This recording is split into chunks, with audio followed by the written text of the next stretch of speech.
Viewers, আমরা এই ভিডিওতে শিখবো হলো 56 ইঞ্চি কোমর, মানে লুজ সহ 56 ইঞ্চি কোমর এবং কি 40 ইঞ্চি লম্বার একটি পেটিকোট কাটিং এবং কি সূত্র সহকারে আমরা শিখবো যে সূত্রটা দ্বারা আমরা সব কোমরের সব সাইজের সব লম্বার পেটিকোট একই নিয়মে আমরা কাটতে পারবো একই সূত্র দ্বারা।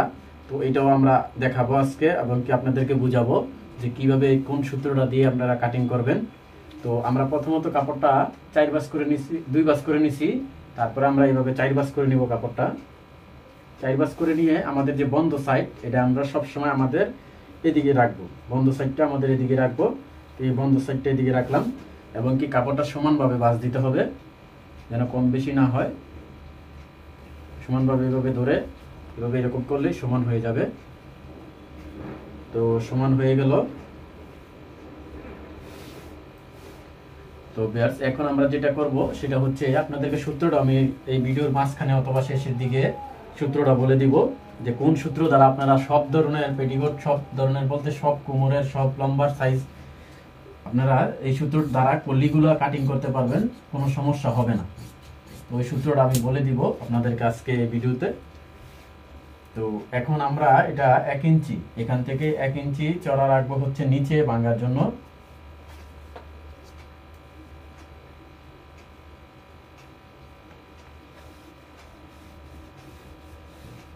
তো এটা নিচে ভাঙার জন্য 1 ইঞ্চি চড়া রাখলাম।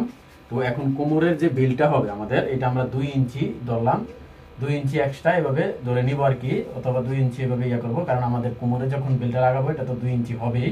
তো 2 ইঞ্চি ধরে নিয়ে আমাদের লম্বার মাপটা দিতে হবে। আমাদের এটা লম্বা হচ্ছে 40 ইঞ্চি। 2 ইঞ্চি ধরে নিয়ে আমাদের লম্বার মাপ দিতে হবে, লম্বা হচ্ছে 40 ইঞ্চি। তো আমরা এখান থেকে আরো হাফ ইঞ্চি এক্সট্রা নিয়ে নিব, 40, কারণ শিলানোর জন্য হাফ ইঞ্চি নিয়ে নিলাম।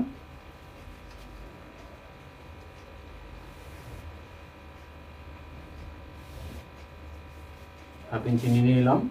তো ভিউয়ার্স, আমাদের কলিগুলো নিতে হবে হলো 7 ইঞ্চি করে, যেহেতু 56। তো এখানে সিলাই একটু চলে যাবে, তো শিলানোর জন্য আরো হাফ ইঞ্চি বেশি নিয়ে নিলাম। তো এখানে 7, আরো হাফ ইঞ্চি শিলানোর জন্য নিলাম। তো এখান থেকে এই সাইড থেকে নিছি আমরা, তার পরবর্তীটা কিন্তু কলিগুলা এই সাইড থেকে নিতে হবে। তো একটা সাইড যদি এই সাইড থেকে আপনারা কলির মাপটা দেন এক সাইডে, আরেক সাইডে অপর সাইডে দিবেন আর কি। ধরেন এই সাইডে তো আমরা দিলামই, এই সাইডটাতে তো আমরা কলির মাপটা দিলামই, তার পরের মাপটা আমরা অপর সাইডে দিব, তাহলে কলিগুলা আর হবে আর কি, কলিগুলো হবে। তো এখন আমরা এই সাইডের থেকে দিব, এই সাইডের থেকে 7 ইঞ্চি আরো হাফ ইঞ্চি শিলানোর জন্য, এখানেও হাফ ইঞ্চি শিলানোর জন্য ধরে নিছি আমি। দেখেন এই যে 7 ইঞ্চি, তো এখানে হাফ ইঞ্চি শিলানোর জন্য ধরে নিছি। তো এখন আমাদের যেটা করতে হবে এভাবে স্কেল দিয়ে। তো ভিউয়ার্স, এটা যেহেতু আমাদের 56 ইঞ্চি কোমরের একটি পেটিকোট, এটা কিন্তু তেমন ভাবে আড়াআড়ি হবে না, কারণ যেহেতু 2 হাত পানার কাপড়, এগুলা কোমর বেশি, সেজন্য কিন্তু আমাদের কলিগুলো এইভাবে আড়াআড়ি হচ্ছে না। তো সেক্ষেত্রে কিন্তু এটা দেখতে সুন্দর না লাগলেও কিন্তু মাপ অনুযায়ী হচ্ছে আর কি, এটা হলো মূল কথা। আর ভিউয়ার্স, আমরা সব সময় আরেকটা কথা হচ্ছে, আমরা সব সময় এই যে বন্ধ সাইডটা, এই বন্ধ সাইডটা কিন্তু আমরা কোমরের পট্টির জন্য সব সময় রাখবো। এই বন্ধ সাইডটা কোমরের পট্টির জন্য সব সময় রাখবো, কারণ হচ্ছে যে বন্ধ সাইডটা যদি আমরা 2 ইঞ্চিও রাখি তাহলে কিন্তু চড়ায় আর 4 ইঞ্চি হয়ে গেল। এই বন্ধ সাইডটা কিন্তু কেটে ফেলা যাবে না, এই বন্ধ সাইডটা সবসময় আমরা কোমরের সাইডের জন্য রাখবো। তো এখন এটা ইয়ে করে নিলাম, আমরা এই কলিগুলো এইভাবে কেটে নিব।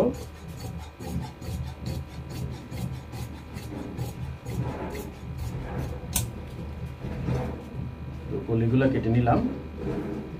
তো এখন হচ্ছে ভিউয়ার্স, আপনাদেরকে সূত্রের ব্যাপারটা আমি বলি। তো আপনাদের কোমর যাই হবে, যত ইঞ্চি কোমর হবে আপনারা 8 দিয়ে ভাগ করবেন, সবসময় 8 দিয়ে ভাগ করবেন, যতই হোক। দেখেন এটা 56 ইঞ্চি, 7 ইঞ্চি আমি কেন কলিটা নিলাম, 7 8 56, 8 দিয়ে ভাগ করার পরে যত ইঞ্চি আসে, যেমন 8 দিয়ে ভাগ করার পর 7 ইঞ্চি আসছে, তখন দেখবেন যে আপনাদের কোমরটা মিলে গেছে। যেহেতু এখানে এই কলিগুলো 4টা কলি, ঠিক আছে, এখানে ডাবল কলি, ঠিক আছে, এটার সাথে ওই কলিগুলো জয়েন্ট হবে। তো যারা শিলানো নিয়ে ঝামেলা হয় অথবা শিলানো শিখতে চান, আমার আরেকটা ভিডিও দেওয়া আছে অলরেডি, চাইলে আপনারা ওই ভিডিওটা দেখে নিতে পারেন। ওই ভিডিওটা এই ভিডিওর শেষে পেয়ে যাবেন, অথবা ডেসক্রিপশন বক্সের লিঙ্কটা দেওয়া আছে, আপনারা দেখে নিতে পারেন। তো অবশ্যই আপনারা 8 দিয়ে, যত কোমর যতই হোক 8 দিয়ে ভাগ করবেন, দেখবেন যে আপনাদের মাপটা বের হয়ে গেছে। যেই মাপটা বের হবে ওই মাপটা মূল রেখে 1/2 ইঞ্চি আরও রেখে নেবেন, যেন ওই মাপটা থাকে, না হলে কিন্তু কম হয়ে যাবে কোমর। আর কোমর কিন্তু লুজ সহ মাপ দিয়ে আপনারা 8 ইঞ্চি দিয়ে ভাগ করবেন। লুজ সহ অবশ্যই ফিটিং মাপের থেকে 6 ইঞ্চি নিতে পারেন, অথবা আপনারা লুজ সহ ধরে নিতে পারেন যে লুজ সহ কতটুকু রাখবেন।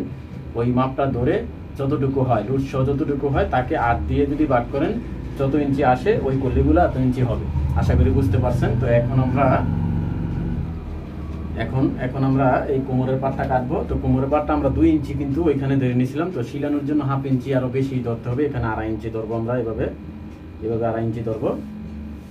তো আগে মাপ দিয়ে নিব, এখানে 2.5 ইঞ্চি মাপ দিয়ে তারপরে এভাবে আপনারা আয়রন দিয়েও চাইলে এটা ভেঙে নিতে পারেন, যেন কম বেশি না হয়। চাইলে বারবার মাপ দিয়েও নিতে পারেন, যেন কম বেশি না হয়।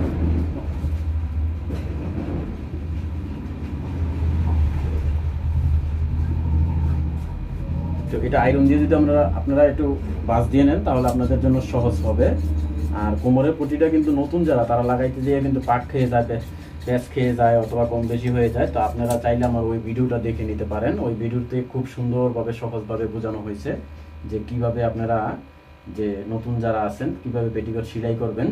তো এই ভিডিওটা আপনারা দেখে নিলে এই কোমরের পটিটা নিয়ে আর কোনো সমস্যা হবে না, এটা লাগানোর জন্য অথবা সেলাই করার জন্য। ওই ভিডিওটা খুব সহজ হবে আপনাদের শিলানোর ক্ষেত্রে। তো এটা আমি যেহেতু আপনারা ওই ভিডিওটা দেওয়া আছে, শিলানোর নিয়ম কিন্তু সবগুলো পেটিকোট একই রকম, শুধু কোমরে কম বেশি আপনারা মাপ এই 8 দিয়ে ভাগ করলেই এটা বের হয়ে যাবে। তো কোমরের মাপটা বের করতে পারলেই কিন্তু পেটিকোট একদম কাটা একদম সহজ, পানির মতন সহজ। পেটিকোটে কিন্তু আর কোনো সমস্যা নাই। আপনারা স্কেল দিয়ে দাগ দিয়ে নেবেন, অথবা চাইলে ফিতা দিয়েও কিন্তু এভাবে দাগ দিয়ে নিতে পারেন। কলিটা এভাবে ফিতা ফেলায়া দাগ দিয়ে নিলেন, তাও হয়ে যাবে।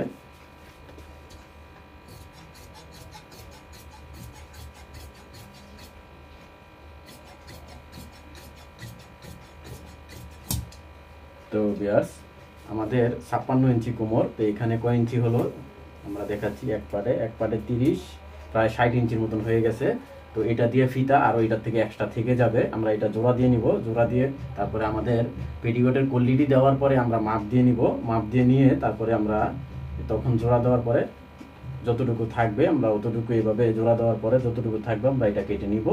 এভাবে আমরা এই হিপের পাটটা অথবা কোমরের পট্টির পাটটা লাগাবো, আর বাকিটা দিয়ে এখান থেকেও থাকবে, ওটা দিয়ে আমরা এই ফিতা বানায় ফেলবো। তো আশা করি আজকের ভিডিওটা আপনারা খুব সহজভাবে বুঝতে পারবেন এবং কি আপনাদের খুব হেল্প হবে। তো আজকের ভিডিওটা এই পর্যন্তই। সবাই ভালো থাকবেন এবং কি চ্যানেলে নতুন হলে সাবস্ক্রাইব করে পাশে থাকবেন, পেজে নতুন হলে ফলো করে রাখবেন। তো আজকের ভিডিওটা এই পর্যন্তই। সবাই ভালো থাকবেন। আল্লাহ হাফেজ।